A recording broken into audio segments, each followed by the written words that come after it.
Hello बच्चा party, कैसे हैं आप लोग? आई होप सो के अच्छे ही होंगे। एक बार फिर बेहतरीन सेशन लेकर आपके सामने आए हैं। आपको जो लास्ट सेशन था वो भी पसंद आया होगा। अगर पसंद आया हो तो भैया वीडियो को शेयर कर दीजिए, लाइक कर दीजिए, क्योंकि आपका एक शेयर किसी बच्चे को फिजिक्स फील करा सकता है। बच्चों, लास्ट क्लास में हमने आपको वेक्टर का इंट्रोडक्शन बताया था कि वेक्टर क्या है, स्केलर क्वांटिटीज क्या हैं, टेंसर क्वांटिटीज क्या होती हैं, वेक्टर्स का रिप्रेजेंटेशन कैसे होता है, हेड टेल, ये सारी बातें हमने आपको सिखाई थी। टाइप्स ऑफ वेक्टर हमने आपको सिखाए थे। वो अगर वीडियो आपने नहीं देखा है तो जरूर देखें।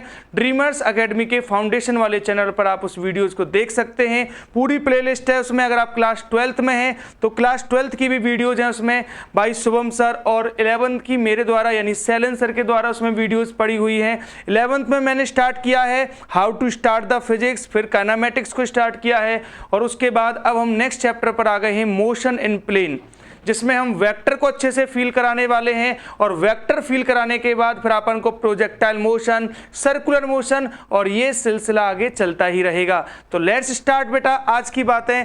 आज हम पढ़ने वाले हैं कि वेक्टर्स को ऐड कैसे किया जाता है। तो भैया नेक्स्ट जो आज हेडिंग होने वाली है वो है सम ऑफ वेक्टर्स।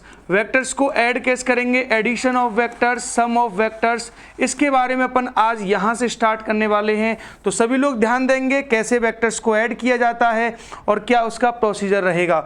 बच्चों देखो, सबसे पहली बात अगर हम आपको सिखा देते हैं तो बस वो इतनी सी है कि जैसे ये एक वेक्टर है। अब इस वेक्टर में अगर हम आपको सिखाने की कोशिश करेंगे बच्चों, तो यहाँ पर जो है ये हो गया ए वेक्टर। जी सर, ए वेक्टर का हेड यहाँ है, टेल यहाँ पर है। एक और वेक्टर होता है बेटा बी वेक्टर। अगर हम बी वेक्टर से बात करेंगे तो बी वेक्टर को बेटा जैसे अपन ने यहाँ ऐड किया है, ये बी वेक्टर है। ये बी वेक्टर का बेटा कौन है, टेल, और ये बी वेक्टर का कौन है, हेड।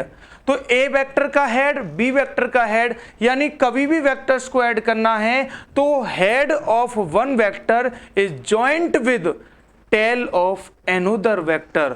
ये दो वेक्टर्स का एडिशन होगा और जो उनका रिजल्ट होगा वो होगा from first head to tail to second head. ये इनका रिजल्टेंट होगा। रिजल्टेंट बोले तो आर वेक्टर, जो होता है A vector plus B vector. Sir ये रिजल्टेंट होता क्या है? देखो बच्चों, मैं आपको समझाता हूं बहुत अच्छे तरीके से। ए वेक्टर एक वेक्टर है, बी वेक्टर एक वेक्टर है। अगर आप इन दोनों वेक्टर्स को ऐड करोगे तो वहां पर जो रिजल्ट निकल के आएगा वो भी तो एक वेक्टर ही होगा ना। वही वेक्टर है कौन सा, आर वेक्टर। समझ पा रहे हैं आप लोग? अगर मैं बात करूं इस टी को, तो इस टेल को तो हमने जैसे मान लो यहां लिख ही लिया है। अगर हम एंगल की बात करेंगे बच्चों तो ये थीटा एंगल यहां पर पहुंच जाएगा। सही है। अब देखो इसके बेहाफ पर अगर हम बात करते हैं बेटा जी, तो ये इस साइड में जो बनेगा इसके कंपोनेंट्स के बारे में आपको डिसाइड करके बताते हैं बेटा। देखो बेटा जी, ये जो b है इसका ये वाला कंपोनेंट कौन सा होगा, b साइन थीटा, और ये वाला कंपोनेंट क्या होगा बच्चों, b कॉस थीटा। तो वो b साइन थीटा हो गया, b कॉस थीटा हो गया। ये सारी बातें आपको यहाँ पर ध्यान देनी है जिससे कि यहाँ से बनने वाला क्वेश्चन इजीली आपसे सॉल्व हो जाए। ठीक है। तो देखो बेटा, अगर हम इसी ट्रायंगल की बात करते हैं, यहाँ हम रखते हैं m को, यहाँ रखते हैं n को, और यहाँ रखते हैं बेटा p को। तो आप बताना बेटा इन ट्रायंगल MNP अगर हम इसमें बात करते हैं बेटा, तो आप देख रहे हैं कि परपेंडिकुलर कौन है इसमें, परपेंडिकुलर। परपेंडिकुलर जो है बेटा वो है b साइन थीटा, है ना। अगर बेटा बात करें बेस की, तो बेस कौन है बेटा जी, इसमें बेस है a plus B cos theta. जी sir, a plus B cos theta. और अगर हम बात करते हैं हाइपोटेनियस की, तो बच्चों हाइपोटेनियस जो है इसमें वो है r। मैंने सभी के रिजल्टेंट को यानी उनके मैग्नीट्यूड को लिखा है। जैसे a है ये वाला, इतना यहाँ तक a है, ये b कॉस थीटा, तो यहाँ से यहाँ तक बेस हो गया a plus B cos theta, वो बेस हो गया। और बेटा ये जो है b साइन थीटा, ये परपेंडिकुलर है, और ये है रिजल्टेंट यानी r, जो इस ट्रायंगल में किसका काम कर रहा है, हाइपोटेनियस का काम कर रहा है। अब आप जानते ही होंगे कि भैया हाइपोटेनियस का स्क्वायर इज इक्वल टू क्या होता है, बेस का स्क्वायर, यानी a plus B cos theta का होल स्क्वायर प्लस परपेंडिकुलर का स्क्वायर बी साइन थीटा का होल स्क्वायर। क्या ये वाली बात क्लियर है?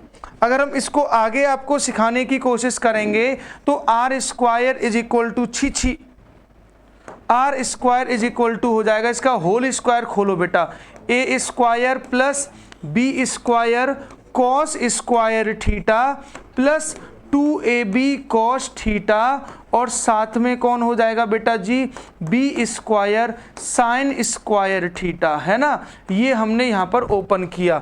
अब इसके बाद एक छोटी सी बात है जो आपको यहाँ पर ध्यान रखनी है, वो समझो। ये जो लिख रहा है ना, ये जो लिख रहा है आपके लिए B square cos square theta, ये जो लिख रहा है ना B square cos square theta, और ये लिख रहा है B square sine square theta. अगर हम इन दोनों से बात करेंगे तो इसमें से बी स्क्वायर कॉमन ले लिया जाएगा तो बचेगा cos square theta plus sine square theta, और cos square theta plus sine square theta क्या होता है, 1 होता है बेटा जी। तो यहाँ से जो रिजल्ट बन के आएगा ना आपके लिए, वो बन के आएगा R is equal to square root में A square plus B square plus 2ab cos theta. ये रिजल्ट बन के आएगा। ए और बी को ऐड करोगे तो उसका जो रिजल्ट आएगा वो यही रहेगा, A square plus B square plus 2ab cos theta. A जो है वो ए वेक्टर का मैग्नीट्यूड है, बी जो है वो बी वेक्टर का मैग्नीट्यूड है, और थीटा यहाँ पर ए और बी के बीच का एंगल है। ठीक है बेटा जी। तो ये वाली बात आई होप सो कि आप समझ पा रहे होंगे। मैंने आपको सारी बातें यहाँ समझाने का ट्राई किया है, आप लोग अच्छे से फील करो और यहाँ से बनने वाले क्वेश्चंस के लिए प्रिपेयर रहो। तो बेटा अब हम आपके सामने इस बात को लेकर आ गए हैं कि आखिर रिजल्टेंट क्या होता है। आर इज इक्वल टू होता है, रूट में लेके जाते हैं ए स्क्वायर को प्लस बी स्क्वायर को प्लस 2ab कॉस थीटा को, है ना। ये हो गया बेटा। अच्छा देखो, ये जो है ये ट्रायंगल लॉ भी बोला जाता है। जैसे ये ट्रायंगल है आपके पास, तो देख रहे हैं ट्रायंगल की एक साइड एक वेक्टर को, एक साइड दूसरे वेक्टर को, तो फिर उसकी थर्ड वाली जो साइड है वो उनके रिजल्टेंट को रिप्रेजेंट कर रही है। इसी को ट्रायंगल लॉ बोलते हैं कि किसी ट्रायंगल की एक साइड एक वेक्टर को रिप्रेजेंट करे, दूसरी साइड दूसरे वाले वेक्टर को रिप्रेजेंट करे, तो जो उसकी थर्ड साइड होती है बच्चों वो उसके रिजल्टेंट आर वेक्टर को रिप्रेजेंट करती है। ए बी और उसका रिजल्ट क्या हो जाएगा, आर। क्या ये वाली बात क्लियर हो रही है? यहाँ से बनने वाला क्वेश्चन बहुत इजी होता है, आसानी से आप उसको हैंडल करेंगे। ठीक है बेटा जी। अब हम इसके बाद आगे की बात सिखाने की कोशिश करेंगे आपको। देखो बेटा, इसके बाद की कहानी क्या है वो समझो। इसके आर के हिसाब से कुछ बातें हैं जो आपको ध्यान रखनी है। ये जो एंगल है ना ए और बी के बीच का, वही डिसाइड करेगा कि रिजल्ट क्या रहने वाला है। जैसे मान लो अगर ये एंगल जो है ए और बी के बीच का वो 0 डिग्री है, मीन्स दोनों वेक्टर पैरेलल हैं एक दूसरे के, तो उस कंडीशन में जो रिजल्टेंट होगा A square plus B square plus 2ab cos 0, और cos 0 की वैल्यू आजकल 1 होती है, तो बन जाएगा a प्लस बी का होल स्क्वायर। होल स्क्वायर से ये जो छाता है ये हट जाएगा इससे, और बस बचेगा कौन, बचेगा बेटा r इज इक्वल टू फिर आपके लिए a प्लस बी। और बच्चों ये a प्लस बी जो है ये इस रिजल्टेंट की मैक्सिमम वैल्यू होती है। यानी दो वेक्टर्स का रिजल्टेंट मैक्सिमम कितना होता है sir, a plus B. Mod इसलिए लगाया है क्योंकि यह नेगेटिव नहीं होता, वेक्टर का मैग्नीट्यूड कभी भी नेगेटिव नहीं होता। ठीक है। अब दूसरी वाली बात, अगर बेटा थीटा की वैल्यू 90 डिग्री हो जाएगी तब सर 90 डिग्री मतलब दोनों वेक्टर्स आपस में परपेंडिकुलर होंगे, तो cos 90 आजकल 0 होता है, तो ये यहाँ तक 0 हो जाएगा। तो फिर उस कंडीशन में जो रिजल्टेंट निकल के आएगा बच्चा वो आएगा रूट में, अगर लेके जाएंगे तो ए स्क्वायर प्लस बी स्क्वायर, बाकी 2ab cos 90 तो 0 में चला जाएगा। बेटा थर्ड वाली बात, जब थीटा की वैल्यू क्या हो 180 डिग्री हो, मतलब दोनों वेक्टर्स कैसे हों, एंटी पैरेलल हों, एक दूसरे से अपोजिट डायरेक्शन में हो, तो यहाँ 2ab cos 180 आएगा और cos 180 की वैल्यू -1 होती है, तो ये हो जाएगा a square plus B square minus 2ab यानी a माइनस बी का होल स्क्वायर। तो बेटा यहाँ से r जो निकल के आएगा मिनिमम, वो निकल के आएगा कितना, मोड में a माइनस बी। ये वाली बात आप लोग यहाँ पर ध्यान रखेंगे। तीन बातें मैंने आपको समझाई हैं, a plus B, A square plus B square और a माइनस बी। अब आप देख रहे हैं कि मैक्सिमम वैल्यू कितनी है r की, a प्लस बी, और मिनिमम वैल्यू कितनी है r की, a माइनस बी। यानी आप देख रहे हैं r की रेंज क्या है, r की रेंज है from a minus B to from a plus B, यानी दो वेक्टर्स का रिजल्टेंट, उनके डिफरेंस और उनके जो सम है उसके ही बीच में रहेगा। ये r की रेंज है। जैसे आपसे कोई बोले कि 2 और 3 का रिजल्टेंट क्या हो सकता है, तो 2 माइनस 3 यानी 1, 2 और 3 5, तो वो 1 और 5 के बीच में होगा, 1 से कम नहीं होगा और 5 से ज़्यादा नहीं होगा। समझ पा रहे हैं आप मेरी बातें, अच्छे से कर पाएंगे यहाँ से ऐसी बात है। तो देखो बेटा यहाँ से डायरेक्ट क्वेश्चन बनता है, चाहे वो एनडीए का एग्जाम हो, चाहे वो जेई का एग्जाम हो, नीट का एग्जाम हो, 11th क्लास का एग्जाम हो, हर तरह से क्वेश्चन बनते हैं यहाँ से। और डायरेक्ट क्वेश्चन, रेंज याद रखनी है, रेंज, रिजल्टेंट की रेंज क्या होती है वो ध्यान रखनी है। अब यहाँ से कैसे कैसे क्वेश्चंस बनते हैं आओ फील कराते हैं। चलो बेटा लेके चलते हैं आपको इनके बारे में। क्वेश्चन फॉर्मूला एक पढ़ लिया है। अच्छा एक और कंडीशन वहाँ पर, जैसे दोबारा से फील करो इस बात को, ये था अपने पास ए वेक्टर, ठीक है बच्चा, ये क्या था अपने पास बी वेक्टर था, ठीक है, और बेटा जी इसको हमने आगे बढ़ा दिया था, ये तो एंगल था थीटा, ये कौन बन गया था उसका, ये रिजल्टेंट बन गया था, यहाँ बी साइन थीटा हो गया था, है ना, ये हो जाता बी कॉस थीटा हो गया था ये तो, और ये कौन है बेटा जी, ये आर है, और बेटा ये आर इसके संग एल्फा एंगल बना रहा है। तो अब अगर हम यहाँ से एल्फा के बारे में बात करेंगे तो tan एल्फा इजकस टू क्या होता है, perpendicular B sine theta upon base A plus B cos theta. मतलब अगर आप रिजल्टेंट का एंगल देख रहे हैं किसी एक वेक्टर के साथ, तो फिर ये क्या है, ये है angle between resultant and A vector. किसी एक वेक्टर और रिजल्टेंट के बीच का एंगल अगर हमें फाइंड करना है तो हम इस वाले फॉर्मूले से निकालेंगे। ये थीटा कौन कौन के बीच का एंगल है सर, ये सर ए वेक्टर और बी वेक्टर के बीच का एंगल है, ठीक है बेटा जी। तो आपको ये सारी बातें ध्यान रखनी है, जितनी बातें मैं यहाँ पर आपको समझा रहा हूँ। आई होप सो कि आपको सारी बातें अच्छे से क्लियर हो रही होंगी, ठीक है। तो ये सारी बातें ध्यान रखोगे। अब हम आपको लेके चलते हैं कुछ बेस्ट क्वेश्चंस के पास, जहाँ से आपको सारी बातें बहुत अच्छे से फील होने वाली हैं। सबसे पहले जो क्वेश्चन है वो ये है, if sum of two equal vectors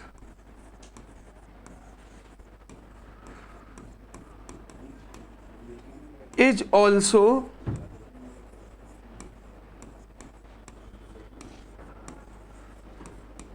equal to them, then find angle between both vectors। ठीक है, ये क्वेश्चन है। अब कैसे सॉल्व किया जाएगा आओ फील करते हैं। r इज इक्वल टू क्या हो जाएगा बच्चों, r is equal to root में चलेंगे A square plus B square plus 2ab cos theta, है ना जी सर। अब आप देख रहे हो कि दोनों वेक्टर इक्वल हैं तो a और b भी इक्वल हो जाएंगे और उनका रिजल्ट भी इक्वल है, तो इन सभी को हम क्या कंसीडर कर लेंगे, x कंसीडर कर लेंगे। ठीक है, अब देखो बेटा स्क्वायरिंग कर दो तो ये x का स्क्वायर हो जाएगा, ये x square plus x square plus 2x square cos theta हो जाएगा। ठीक है, एक x स्क्वायर से एक x स्क्वायर कट जाएगा, ये इधर आएगा, तो यहाँ से cos थीटा की जो वैल्यू आएगी वो आएगी -1/2। तो बेटा जी यहाँ से थीटा की जो वैल्यू आएगी वो कितनी आएगी, 120 डिग्री आएगी। क्लियर है, ये वाली बात यहाँ से ध्यान रखनी है। ठीक है जी, क्लियर बात बेटा, बिल्कुल। तो बेटा इस टाइप के क्वेश्चंस यहाँ से बन सकते हैं बहुत easily.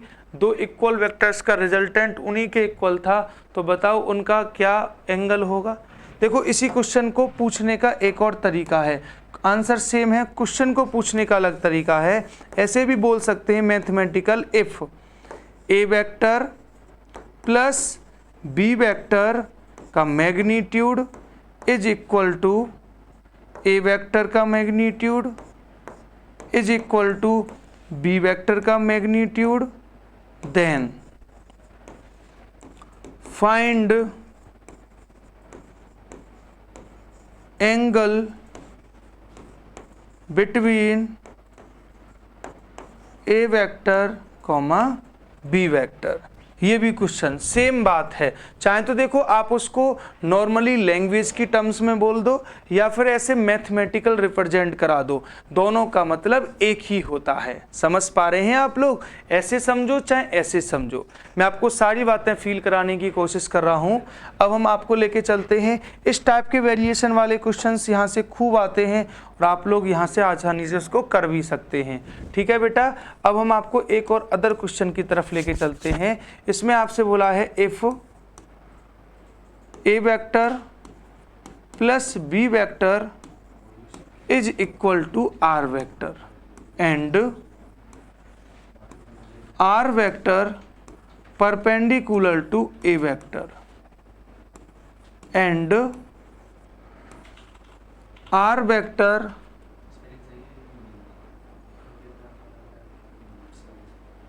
Is equal to magnitude of B का half, then find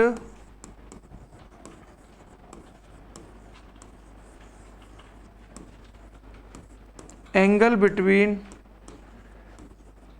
A vector and B vector. तो आपको ए और बी के बीच का एंगल भी फाइंड करना है कि आखिर इन दोनों के बीच में एंगल क्या होगा। क्लियर, चलो अब फील कराते हैं आपको क्वेश्चन से। सबसे पहले हम इसको ऐसे ले चलते हैं, आपसे बोला है ए और बी का रिजल्टेंट आर है, ठीक है, और आर और ए परपेंडिकुलर हैं, तो पहले ए बनाओ यहाँ पर और फिर आर बनाओ। देखो मैंने आर और ए को परपेंडिकुलर बता दिया, इसमें आपको कोई प्रॉब्लम नहीं होनी चाहिए। अब बी जो है वो ए के संग ऐड हो रहा है, जी सर, तो फिर बी को लेके आओ और उससे बोलो कि भाई तुम्हें ए के साथ क्या होना है, ऐड होना है। ये देखो बी वेक्टर है ये और ये ए के साथ ऐड हो चुका है, ये ए है, ये इन दोनों के बीच का सही एंगल बोला जाएगा थीटा। लेकिन अपन तो ये वाला एंगल निकाल सकते हैं, इसको बोल देंगे अल्फा। तो अब आप मुझे बताओ कि एंगल फाइंड करने के लिए क्या किया जाएगा। सर एंगल फाइंड करने के लिए सबसे पहले हम देखेंगे for alpha,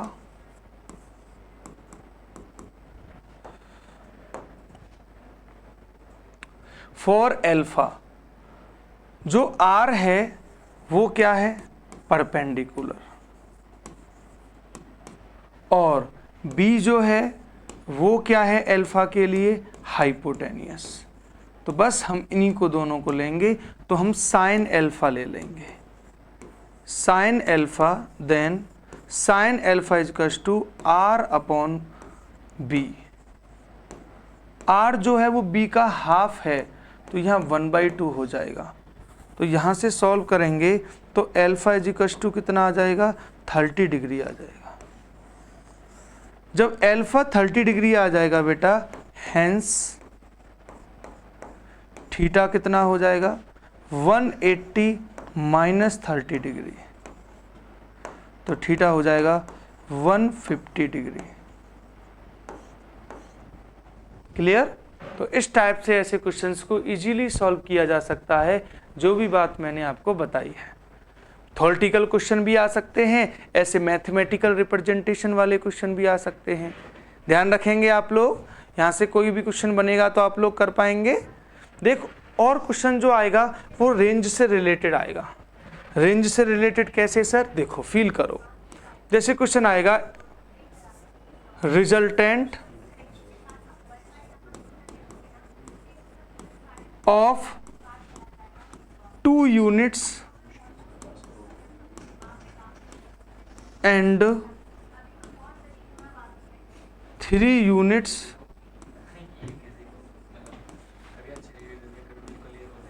may be, resultant of 2 units and 3 units may be। Options हैं बेटा जी अपने पास, ऑप्शन है 0, ऑप्शन नंबर बी है 4, ऑप्शन नंबर सी है 6, ऑप्शन नंबर डी है ऑल।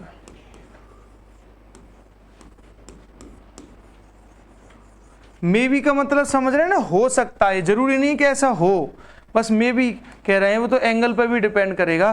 तो हम ऐसे क्वेश्चंस को सॉल्व करने के लिए सबसे पहले हम रिजल्टेंट की रेंज लिखते हैं, और रिजल्टेंट की रेंज क्या होती है बेटा, a प्लस बी से कम और a माइनस बी से ज़्यादा या उसके इक्वल। तो अगर हम देखेंगे तो रिजल्टेंट की जो रेंज निकल के आएगी, a माइनस बी, 2 माइनस 3 करोगे तो 1 और 2 प्लस 3 करोगे तो 5। तो a और b की जो मतलब रिजल्टेंट की जो रेंज आएगी वो 1 to 5 होगी, और 1 to 5 में कौन सा ऑप्शन सही होगा, बी फॉर बॉर्डर बिल्कुल करेक्ट होगा। क्लियर हो रही है बात? तो इस टाइप से ऐसे क्वेश्चंस को इजीली सॉल्व किया जा सकता है, और बहुत अच्छे तरीके से हम बेहतरीन तरीके से हम सारी चीज़ों को फील कर सकते हैं। आई होप सो कि आपको सब समझ में आ रहा है, अच्छा लग रहा है, तो बहुत सुंदर बेटा, बहुत बढ़िया। ठीक है, आप लोग ध्यान रखेंगे इसके बारे में सारी बातें।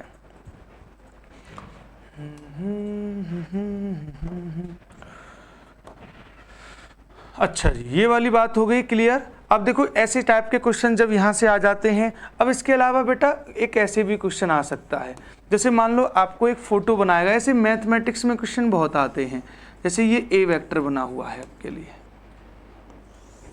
ये आपके लिए बना हुआ है बी वेक्टर, ये आपके लिए बना हुआ है सी वेक्टर, और आपको ये इसके अकॉर्डिंग रिलेशन बताना है कि कौन सा रिलेशन सही है। ऑप्शन नंबर ए है A vector plus B vector, यानी इस तरीके से रिलेशन आएंगे इसमें। अब देखो इसको कैसे सॉल्व करेंगे बेटा, समझो बात को। ये जो ए है इसका हेड है और इसका भी क्या है, हेड। तो भाई ये दोनों आपस में ऐड नहीं हो सकते, क्योंकि हेड हेड पर वेक्टर ऐड नहीं होते। यहाँ क्या है, टेल, यहाँ क्या है, हेड। हाँ, ये दोनों ऐड हो सकते हैं, मतलब हम लिखेंगे सी वेक्टर प्लस बी वेक्टर, और ए का तो हेड आ रहा है तो ए वेक्टर। तो रिलेशन हो गया C plus B is equal to A, या B plus C is equal to A, या फिर माइनस माइनस करके भी रिजल्ट आ सकता है। मतलब जहाँ हेड टेल है वो दोनों आपस में ऐड हो जाएंगे, और जहाँ हेड हेड आ गया वो उसका रिजल्ट बन जाता है। इतनी सी बात आपको ध्यान रखनी है, ठीक है। या फिर उसको माइनस कर सकते हो। देखो ऐसे भी क्वेश्चन आ जाए, जैसे मान लो क्वेश्चन आ जाए अपने पास पॉलीगॉन लॉ वाला क्वेश्चन आ जाए। एक हमारे पास ऐसे पॉलीगॉन बनाया मैंने,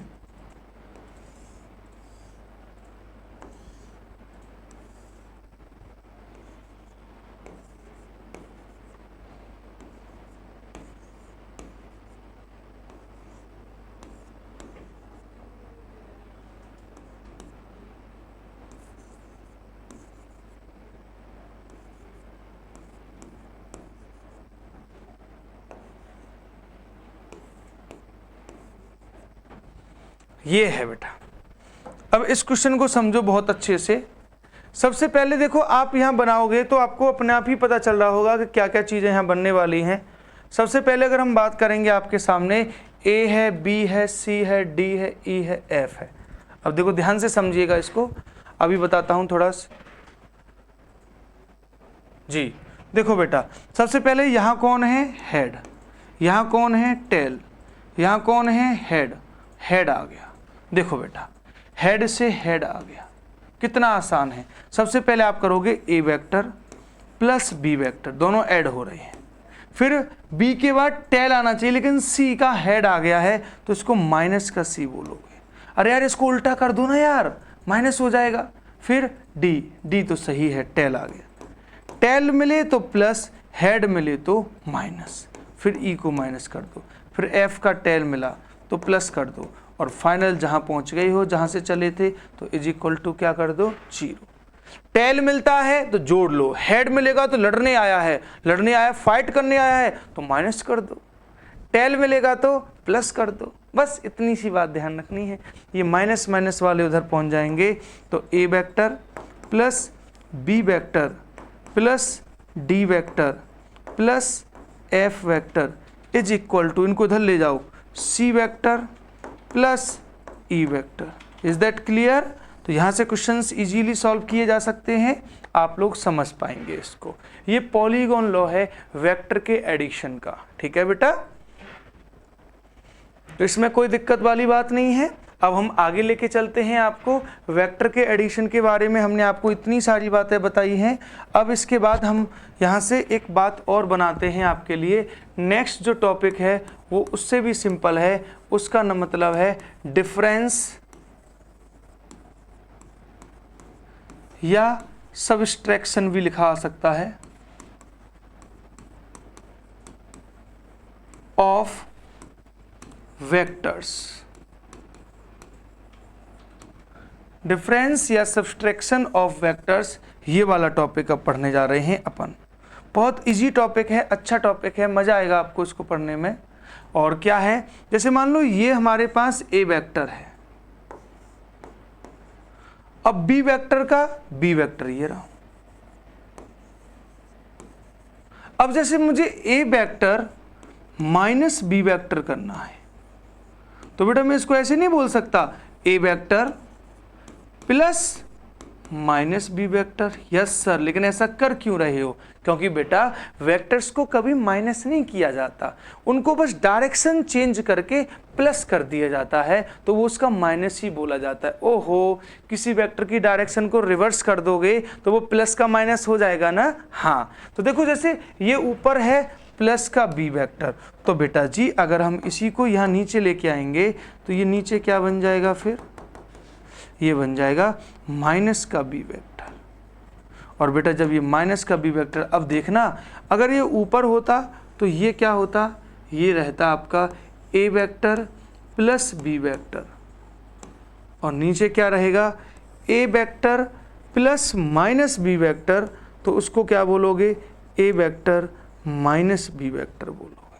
ठीक है। एक और इम्पोर्टेंट बात, ये जो वेक्टर है वो तो हमने आगे ऐसे बढ़ा दिया है, ये एंगल कितना हो गया है, थीटा, तो ये वाला एंगल कितना होगा बच्चों, 180 माइनस थीटा होगा। सही है। तो अब अगर हम इसका रिजल्ट भी निकालेंगे ना बेटा जी, तो रिजल्ट क्या आएगा, ए वेक्टर माइनस बी वेक्टर का रिजल्ट निकालेंगे। तो बस सिंपल सी बात है, उसी के हिसाब से करेंगे, A square plus B square plus 2ab, पहले एंगल क्या था, कॉस, अब क्या हो गया, cos 180 minus theta. Cos 180 minus theta second quadrant में कॉस नेगेटिव होता है, तो बेटा जी A vector minus B vector is equal to हो जाएगा रूट में A square plus B square minus 2ab cos theta, क्योंकि कॉस 180 माइनस थीटा जो है वो माइनस कॉस थीटा होता है। और इस तरीके से हम इसको इजीली सॉल्व कर सकते हैं। तो अब आपने देखा कितना आसान है। अगर आपको निकालना है वहाँ पर क्या सम करना है, तो प्लस कर दीजिए, और अगर आपको सब्सट्रैक्शन निकालना है यानी आपको डिफरेंस फाइंड करना है तो वहाँ प्लस की जगह क्या कर देंगे, फिर आप माइनस कर देंगे। यहाँ पर माइनस आएगा बच्चों, तो यहाँ पर भी क्या आएगा, फिर माइनस आएगा। सब्सट्रैक्शन प्लस में आ जाएगा, ये माइनस में आ जाएगा। तो आप लोगों ने समझा कितना प्यारा कॉन्सेप्ट है, और इजीली हम इस कॉन्सेप्ट को सीख सकते हैं। ठीक है बेटा, बहुत अच्छे तरीके से। अगर हमें दो वेक्टर्स के प्लस का यानी एडिशन का रिजल्टेंट चाहिए तो प्लस 2ab cos थीटा, और डिफरेंस का सब्सट्रैक्शन का चाहिए तो माइनस 2ab cos थीटा। कितना सिंपल है। A vector minus B vector के मोड का मतलब है कि ए वेक्टर में से बी वेक्टर को माइनस करने पर जो रिजल्ट आएगा, जो वेक्टर आएगा, उसका मैग्नीट्यूड है ये। और कितना, A square plus B square minus 2ab cos theta. Addition करेंगे, सम करेंगे तो प्लस 2ab cos थीटा, और डिफरेंस करेंगे तो माइनस 2ab cos थीटा। क्या बात क्लियर हो रही है? क्या आप लोग समझ पा रहे हैं सारी बातें? इस तरीके से अब देखो यहां से भी क्वेश्चन हमारे पास बन जाता है। जैसे डिफरेंस वाले से क्वेश्चन बनता है, डिफरेंस वाले से देखो एक क्वेश्चन तो यही बनेगा, क्वेश्चन ये बनेगा, if A vector minus B vector का magnitude is equal to either A vector और B vector, then find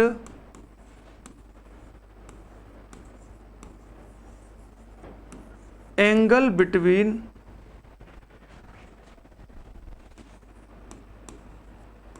A vector and B vector. इनके बीच का एंगल फाइंड करना है मुझे, ए और बी के बीच में। देखो बेटा कैसे करेंगे क्वेश्चन को solve. A vector minus B vector का मैग्नीट्यूड इज इक्वल टू क्या होता है, A square plus B square minus 2ab cos theta, यही होता है जी सर। अब आपको पता है a माइनस बी की वैल्यू क्या होगी, ये भी x होगी, इसकी वैल्यू क्या होगी, ये भी x है, ये भी x है। क्योंकि सबको मैंने एक कंसीडर किया है तो वो x हो जाएंगे। अब यहीं से हम सॉल्व कर रहे हैं इसको, तो क्या हो जाएगा, समझ आया ना बेटा इसको। देखो a और b वो आपस में इक्वल थे, ए और बी आपस में इक्वल थे, और बेटा उनका जो मैग्नीट्यूड है वो भी आपस में इक्वल थे, तो सभी को x कंसीडर कर लिया। अब बोलो इसके बाद क्या बनेगा, x square is equal to, squaring कर रहे हैं, x square plus x square minus 2xx x square cos theta. बेटा जी एक एक्स स्क्वायर से एक एक्स स्क्वायर कट जाएगा, ये इधर आ जाएगा, तो यहाँ से कॉस थीटा की जो वैल्यू आएगी वो 1/2 आएगी। तो थीटा की वैल्यू कितनी आएगी बच्चों, 60 डिग्री आ जाएगी। और इस क्वेश्चन का आंसर यहाँ पर बिल्कुल हो जाएगा। तो अगर दो वेक्टर्स का जो सम है, एडिशन है, वो उन्हीं के इक्वल है, तो फिर तो भैया एंगल 120 डिग्री होता है, और अगर डिफरेंस उनके इक्वल है तो एंगल 60 डिग्री होता है। क्लियर ये वाली बात। अब देखो यहाँ से दो और रिजल्ट बनाने जा रहे हैं हम आपको प्रॉपर, इसके बारे में भी सिखा रहे हैं। Find sum of two equal vectors having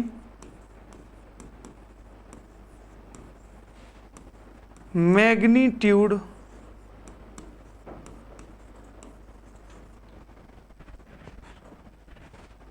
x and angle theta. Sum find करना है बेटा। सम क्या होता है अपने पास, अगर हम सम की बात करेंगे तो सम वाला फॉर्मूला होगा r is equal to root में A square plus B square plus 2ab cos theta. तो हम उसी फॉर्मूले को लगाएंगे। भाई यहाँ दोनों वेक्टर्स आपस में इक्वल हैं और दोनों का ही मैग्नीट्यूड क्या है 1। हम यहाँ से एक फिर जनरल फॉर्मूला आपके लिए बना लेंगे और डायरेक्ट फिर हम उसी फॉर्मूले को लिखा करेंगे। सम इज इक्वल टू हो जाएगा, रूट में जाएंगे A square plus B square plus 2ab cos theta. अब बेटा जी इसके बाद क्या करेंगे, रूट में ही रहेंगे, x square plus 2x square cos theta.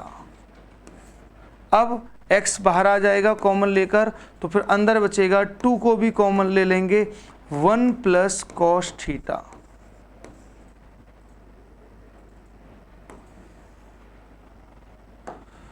फिर x को बाहर रख लेंगे, इसको अंदर रखेंगे 2 को, 1 प्लस कॉस थीटा को लिखेंगे 2 cos square theta by 2 minus 1। भाई यहाँ पर अगर हम बात करेंगे तो 1 से 1 को कट करेंगे, 2 और 2 बाहर आ जाएगा तो 2x हो जाएगा, और कॉस स्क्वायर थीटा को कॉस थीटा लिख देंगे, 2x कॉस थीटा बाई 2। ये सम है।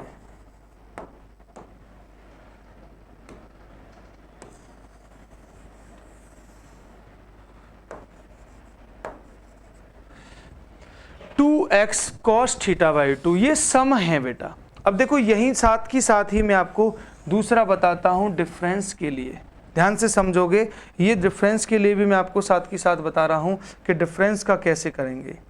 जैसे मान लो अब डिफरेंस की बात कर रहे हैं अपन, तो डिफरेंस के लिए क्या होता फॉर्मूला, रूट में फॉर्मूला तो वही रहेगा, A square plus B square, बस यहाँ पर आ जाता है minus 2ab cos theta,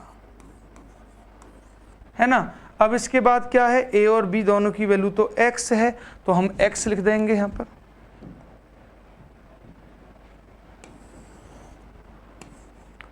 x square plus x square minus 2x square cos theta. अब बेटा x तो कॉमन लेकर बाहर आ जाएगा, अंदर बचेगा इसमें 2, 1 माइनस कॉस थीटा। अब बेटा उसके बाद x तो बाहर आ जाएगा, रूट में 2, 1 माइनस कॉस थीटा को लिखेंगे 1 minus 2 sign square theta by 2। बेटा माइनस माइनस प्लस से 1 कट जाएगा, तो यहाँ से जो डिफरेंस का फॉर्मूला आएगा अपने लिए वो आएगा बेटा, डिफरेंस का जो फॉर्मूला आएगा अपने लिए वो आएगा 2x साइन थीटा बाई 2।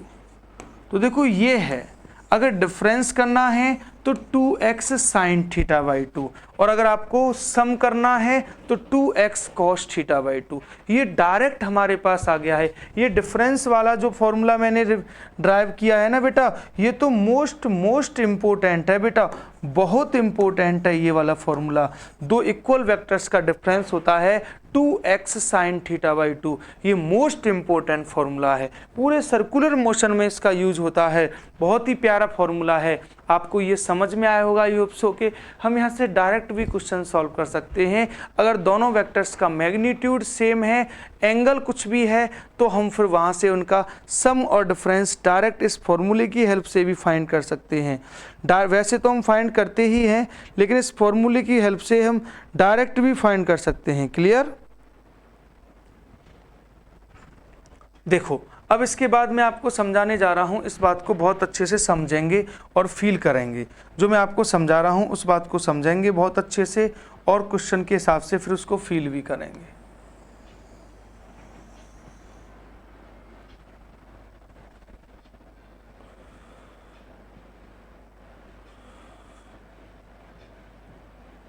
ठीक है। अब जैसे ये सर्कल है, ये है इस सर्कल की रेडियस r, ये हो गया इसका सेंटर O, ये पॉइंट है A।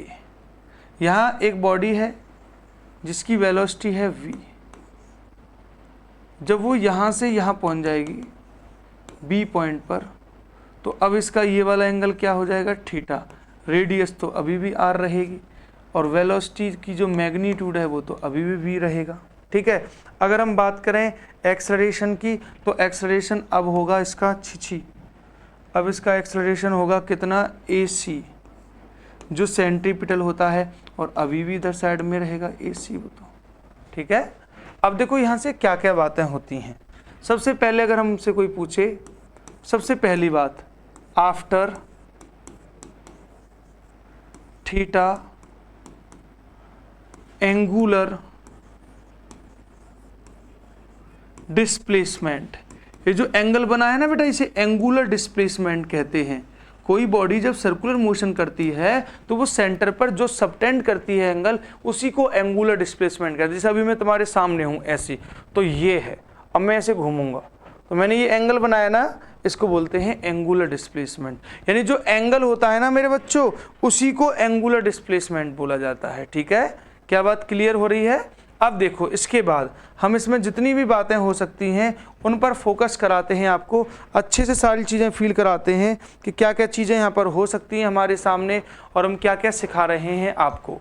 सबसे पहले बेटा नंबर फर्स्ट अगर हम बात करते हैं तो वो है बेटा डिस्प्लेसमेंट के बारे में। अगर डिस्प्लेसमेंट के बारे में बात करी जा रही है, देख रहे हो आप ये कहां से कहां चल रही हैं, फ्रॉम A टू B चल रही हैं। ये वाली बात A से आप B तक पहुंच रहे हो तब की बातें हैं। तो डिस्प्लेसमेंट हो जाएगा, ये पहले बेटा उसका क्या था OA, फिर हो गया OB, तो भाई OB vector minus OA vector, यानी final position minus initial position. OB का रिजल्टेंट भी R है मैग्नीट्यूड, और OA का भी R है, तो फिर R और R एंगल कितना है, एंगल है थीटा, तो डिस्प्लेसमेंट हो जाएगा 2R साइन थीटा बाई 2। देखो ये है, अगर दो A से B जा रहे हो तो बॉडी का डिस्प्लेसमेंट कितना हो गया, 2R साइन थीटा बाई 2 हो गया। थीटा कुछ भी एंगल हो सकता है, अगर क्वार्टर रिवॉल्यूशन हो रहा है तो थीटा की जगह 90, हाफ रिवॉल्यूशन हो रहा है तो थीटा की जगह 180, और कंप्लीट रिवॉल्यूशन हो रहा है तो थीटा की जगह 360 रख दोगे आप, ठीक है। यहाँ से आप डायरेक्ट डिस्प्लेसमेंट निकाल सकते हैं इस फॉर्मूले से। दूसरा अगर हम आपसे बात करें change in velocity, change in velocity, देखो बेटा यहाँ स्पीड तो सेम है, या बोले तो कि वेलोसिटी का जो मैग्नीट्यूड है वो तो सेम है, बस डायरेक्शन चेंज हो रही है, वो भी एंगल चेंज हो गया है थीटा, तो चेंज इन वेलोसिटी हो जाएगी उसी फॉर्मूले से 2B sine theta by 2। Change in displacement 2R sine theta by 2, R radius हो जाती है वो इनिशियल वाली बात, और वेलोसिटी का मैग्नीट्यूड V दे रखा है, एंगल थीटा है, तो change in velocity 2V sine theta by 2। देख रहे हो आप, डायरेक्ट हम क्वेश्चंस को सॉल्व कर सकते हैं जब हमें इसके बारे में पता चल जाएगा तो। तीसरा बेटा चेंज इन एक्सेलरेशन,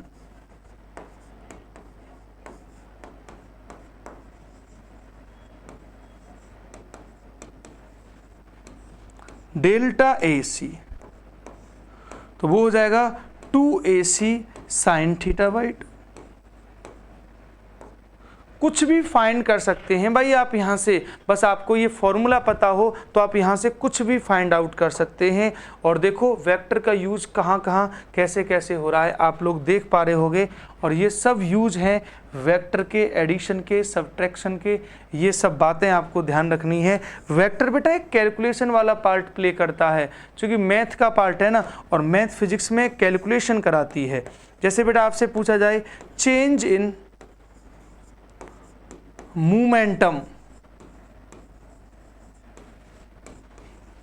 तो मोमेंटम क्या होता है, मास इनटू वेलोसिटी, P से रिप्रेजेंट करते हैं, तो वो क्या हो जाएगा 2mv साइन थीटा बाई 2, ये हो जाएगा मोमेंटम। तो आप कुछ भी फाइंड आउट कर सकते हैं यहाँ पर। सर्कुलर मोशन का ये वाला यूनिफॉर्म सर्कुलर मोशन का ये टाइप है जहाँ आप इस टाइप की बातें कर सकते हैं। तो बच्चों मैंने आपको समझाया कि वेक्टर्स को ऐड कैसे किया जाता है, वेक्टर्स को सब्ट्रैक्ट कैसे किया जाता है, वेक्टर से यहाँ से कैसे कैसे क्वेश्चंस बनते हैं, कॉन्सेप्ट क्या है, वो सारी बातें मैंने आपको सिखाई। नेक्स्ट क्लास में हम आपको समझाएंगे वेक्टर्स का प्रोडक्ट क्या होता है, स्केलर प्रोडक्ट क्या होता है, उसके क्या क्या यूजेज होते हैं, उसका डॉट प्रोडक्ट जो है उसी को स्केलर प्रोडक्ट भी कहते हैं, वेक्टर प्रोडक्ट क्या होता है, इसे क्रॉस प्रोडक्ट भी कहते हैं, दोनों में क्या डिफरेंस होता है, दोनों के क्या एप्लीकेशंस होते हैं, क्या क्या एग्जाम्पल्स होते हैं, ये बातें हम आपको नेक्स्ट क्लास में फील कराएंगे। आप लोग इसी तरीके से मेहनत करते रहें, पढ़ाई करते रहें। अगर आपको वीडियो अच्छा लग रहा है, अगर आपको सब कुछ अच्छा फील हो रहा है तो प्लीज़ शेयर जरूर करें, लाइक जरूर करें, जिससे कि आपके और फ्रेंड सर्कल में ये वीडियो स्प्लिट हो जाए और उनका भी भला हो सके। तो मिलते हैं बेटा आपसे फिर नेक्स्ट वीडियो में, नेक्स्ट सेशन में और बेहतरीन कॉन्सेप्ट के साथ। तब तक आप अपना ख्याल रखें, इसी तरीके से पढ़ाई करते रहें। जय हिंद, जय भारत।